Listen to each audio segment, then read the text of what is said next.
Bobois.com. La matinale de Radio Classique avec David Abiker. Et Franz-Olivier Gisbert, notre esprit libre du jeudi à 8h43 sur Radio Classique. Franz, bonjour.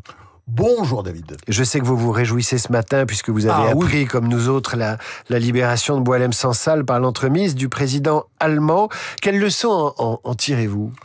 Oh bah écoutez, on va pas encore taper sur la France. Non. La stratégie du paillasson, ça n'a jamais marché. Alors c'est vrai qu'il y a eu de temps en temps des petites piques envoyées par le ministre de l'Intérieur de l'époque, Bruno Retailleau.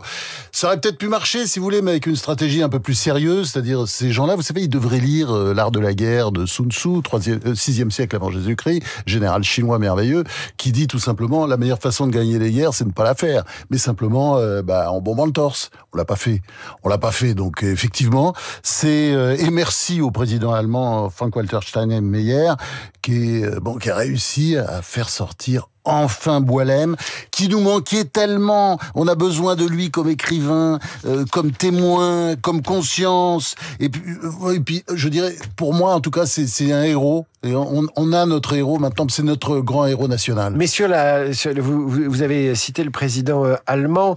La stratégie allemande dans cette affaire, on va pas revenir sur les liens qu'on connaissait assez mal d'ailleurs entre Boualem Sansal et l'Allemagne. Oui, parce qu'il est connu à cause d'un livre qui s'appelle Le village de l'Allemand, qui est un gros succès en France, mais également en Allemagne, qui est un roman absolument formidable, très romanesque, contrairement peut-être à d'autres de ses romans. Et vous savez, où il met, il y a une sorte de mise en parallèle entre un SS et puis un islamiste. En fait, c'est l'histoire d'un ancien SS qui est devenu Moudjahidine. C'est un livre absolument formidable. Le village de l'Allemand, aux éditions Gallimard. Et il y a cette idée, vous disiez, la stratégie du paillasson, ça marche pas. La stratégie du canon, si j'ose dire, plus ferme, on peut pas dire que ça ait marché davantage. On l'a pas essayé. La stratégie de la douceur du président allemand, ça marche. C'est une stratégie de la douceur. Non, c'est tout à fait différent. Non. C'est une approche plus diplomatique. Non. Comment vous lisez ça ? Diplomatique avec quelque chose quand même. C'est-à-dire, il envoie une lettre ouverte. Ouais. Je suis pas sûr qu'il l'ait montré à Tebboune avant, ça m'étonnerait. Et il l'a montré à personne. Et en fait, il le met devant le fait accompli. Et j'ai jamais compris pourquoi Emmanuel Macron n'est pas intervenu à un moment donné. Il aurait pu faire une lettre de ce type. Fallait le faire tout de suite, évidemment. Après, ça s'est enlisé. Je pense que la France ne pouvait plus rien faire. Mais dès le départ, une intervention du président de la République sous forme de lettre, cher ami, puisqu'on les voit, ils s'embrassent, ils sont liés, il aurait très bien pu faire cette lettre. Mais il n'a pas osé. Et vous voyez, quand on a peur, on ne réussit pas grand-chose. Vous qui êtes membre du prix Renaudot, est-ce que on va voir dans les mois qui viennent des propositions, voire un consensus pour que Boualem Sansal entre à l'Académie française ? En est-il question ?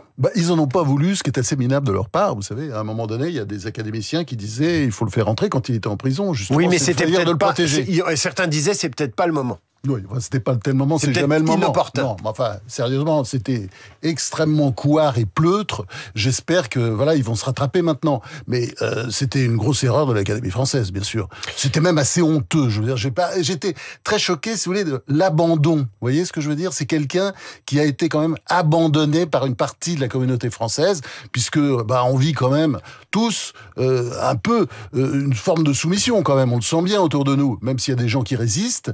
Il y a les islamistes qui se radicalisent, et en face, on a le sentiment que, il y a toujours des gens qui vous disent, faut pas stigmatiser, etc. Il suffit d'écouter le ministre de l'Intérieur.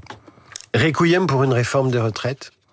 Alors, Requiem, oui, On est sur Radio Classique. Hein. Oui, je vais vous dire, je vais pas faire de la métaphore, on pourrait dire la Bérésina, ou on pourrait dire le Sedan, toutes les grandes défaites françaises. Pourquoi vous vous marrez ? Si vous aviez la télévision et que Franz-Olivier Gisbert était dans votre télévision, vous verriez son œil malicieux. Oui, mais c'est atroce.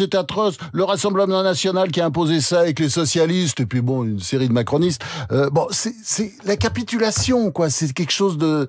c'est incompréhensible. C'était, soi-disant, la mère des réformes, pour ne pas dire la mère des batailles, comme l'avait dit le président de la République.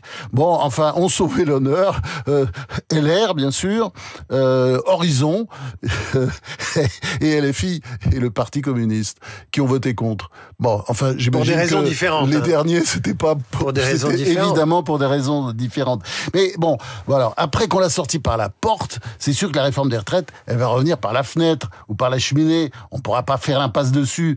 Là, ce qu'on a eu, c'est une décision lâche, politicienne, le recul du pouvoir pour complaire aux socialistes qui, ces temps-ci, mène la danse. Est-ce que... Bon. Mais alors attention, ouais. parce que quand même, on peut dire aussi, bon, Sébastien Lecornu a sauvé sa peau, c'est pas si mauvais le résultat finalement politique, parce que, bon... Il reste, il a montré qu'il était habile depuis un certain temps et peut-être que ça pourra durer un peu. C'est pas il reste. Et je suis pas sûr que la France gagnerait beaucoup à une censure, une dissolution. Vous voyez, voilà, la France a un gouvernement. La France au moins un gouvernement. Voilà, même si c'est pas terrible, au moins c'est là. Ce renoncement, cette suspension, alors on a beaucoup critiqué les politiques qui siégeaient à l'Assemblée nationale avec le concours de taxes des 15 derniers jours et maintenant la suspension de la réforme des retraites.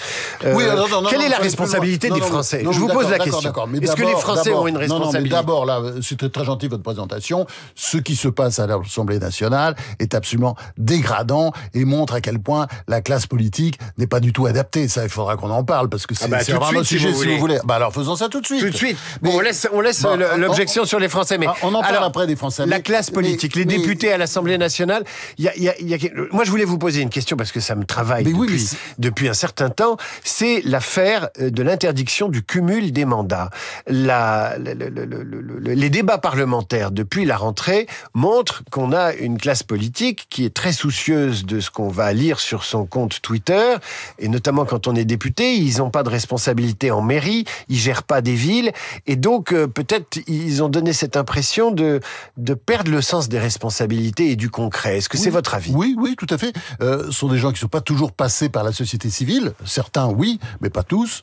Et puis, ils sont tous passés, en revanche, par l'école de la République, ou les professeurs d'économie du secondaire. Pas tous, hein, Dieu merci, faut pas dire tous.